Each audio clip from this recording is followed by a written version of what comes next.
So an orbital diagram is just another way of showing how the electrons sit in an atom. So it's similar to an electron configuration. The only difference is this is kind of showing it in pictures. And the other important difference is an orbital diagram shows the spin of the electrons. Remember that in each of these sublevels, the electrons are going to spin in opposite directions, one going up, one going down. The orbital diagrams do show the electrons spinning. So what we're going to look at here is you have the three different sublevels.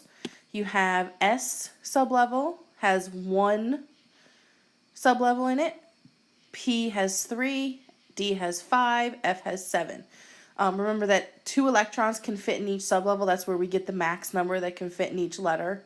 So an S has one sublevel times 2 electrons equals 2 total. 3 times 2 each equals 6, and then etc. and so forth. So what you do is you can draw them either one of these two ways. You can draw either a single line for the S or a box. For P, you can draw 3 lines kind of grouped together or 3 boxes. So the same thing, D can be 5 lines or 5 boxes, F's can be 7 lines or 7 boxes. Doesn't matter which one you pick. I prefer lines just because I find that easier. The one important thing that you do though is you need to label underneath the location. Because remember, every S is just going to have a single line. So if you just have a whole bunch of single lines everywhere, you can't tell which one's which. So underneath the line, you have to write whether it's a 1S, 2S, 2P, exactly what the level would be. Notice you don't put the exponent. The exponent gets shown with arrows. So what you would do to fill this, for example, is you draw arrows pointing in what we call opposite directions. They're technically half spins. So you would draw an arrow with a little half top pointing up. There's 1 electron, and pointing down 2 electrons. So you would either draw it on the box like that or just like that. So same thing with the 2p, electrons are just represented by arrows. 1 half arrow pointing up, 1 half arrow pointing down. The one thing you have to remember is here. P, D, and F sublevels, the electrons fill one sublevel at a time. So think of it like bedrooms. If a P orbital is like a 3-bedroom apartment, here's the bedrooms, 1, 2, 3, and 3 people move into that apartment, they are not all going to cram together. So you're not going to have 2 people move in the first bedroom, 1, and then 1 person, 1 bedroom being empty. So what this does is how this fills in P, D, and F is instead of up, down, it goes like this. Up, up, up. There's 3 electrons. The 4th one comes in, down, down, down. So the same D. You go up, up, up, up, up, all the way across, and then it's only then that you would come down and double it. So I find the easiest way to draw orbital diagrams is to start with the electron configuration. You do not have to have the electron configuration to draw an orbital diagram. I just find it a lot easier. It's kind of like a map. So you can think of it almost like you're translating it into an orbital diagram from an electron configuration. It kind of depends on how many you're doing. If you're doing, a bunch, maybe you just want to go right into the orbital diagram. If you're only doing 1 or 2, it's a good way to know that your answer will be correct. So remember, I'm going to start with 18. 18 says it's 1s2. That is the electron configuration of helium. So to show that s orbital, I'm going to draw a single line. I'm going to label that line 1s. I do not put the 2 exponent. Because, all you're doing there is you're showing the location. The location is 1s. To show the 2 electrons that are there, I show them as arrows. You're going to do half arrows to represent the spin. You always start with the half arrow pointing up, and then half arrow pointing down, and then there's your diagram, orbital diagram for helium. So we have the 1s orbital shown here, and then you have 1 electron, 2 electrons, just like that. You can draw this in boxes like we practiced, that's fine. I just prefer lines, but simply you would just draw a box around those arrows. That's really the only difference. Move on to 19. What 19 is going to show you is we start with a 1s orbital and then a 2s orbital. And you see right here, all it is just 2 lines. If you don't label these and show what they are, it's going to be very confusing. So you have to differentiate. This line represents 1s, this line represents 2s. And again, these are full. So you have a half arrow up, half arrow down, up, down. Simple as that. Next we have a p orbital. P is made up of 3 sublevels, so you put 3 lines close together, and the label 2p in the middle, because it's kind of showing that it encompasses this whole section here is the 2p. It is full, but remember, you're going to practice correctly.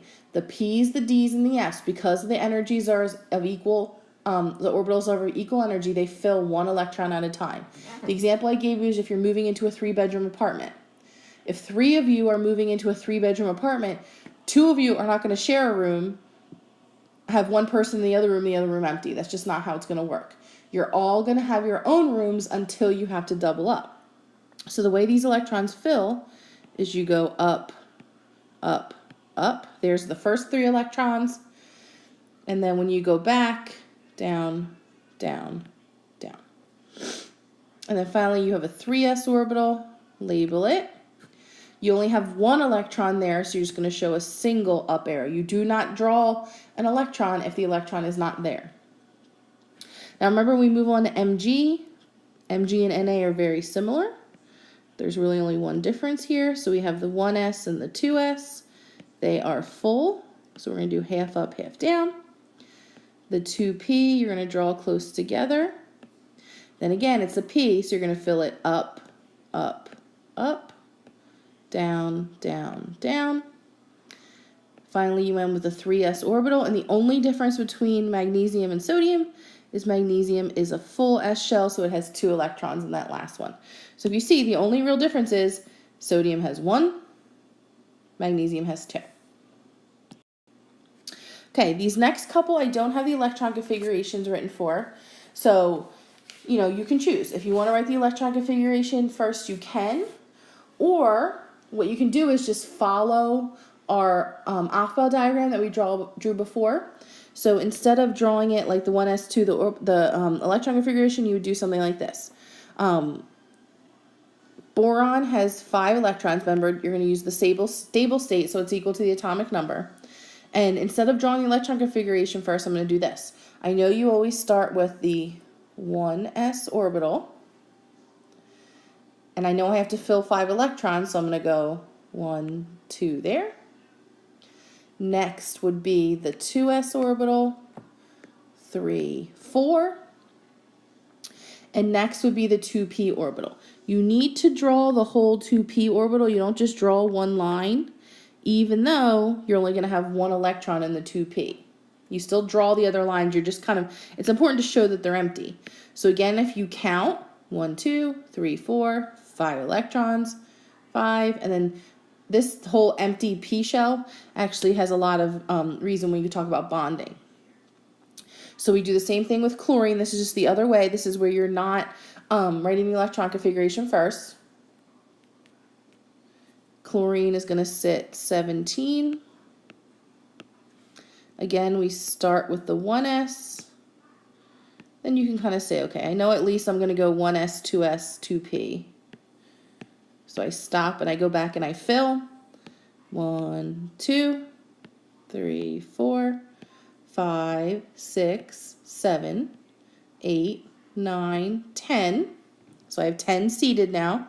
I got to go to the next energy orbital, which is the 3s, 11, 12. Then the next one's going to be the 3p. So again, 3 lines close together. 13, 14, 15, 16, 17. So there's our chlorine orbital diagram. We're going to leave this last one. You see here, this last chlorine is empty. It's a single electron there. And then finally, we're going to end with strontium.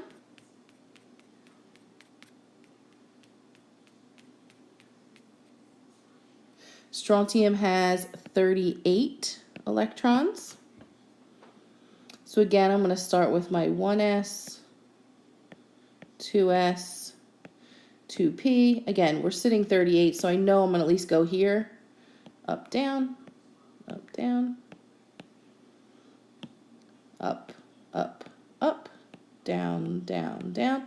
So right now I have 2, 4, 6, 8, 10. So I'm going to keep going. After the 2p comes the 3s, then the 3p,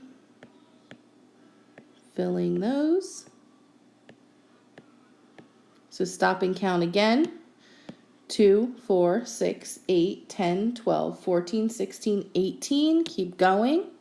After the 3P comes the 4S. Up, down. Now we get the 3D. So you're going to do 1, 2, 3, 4, 5 with a 3D label in the middle.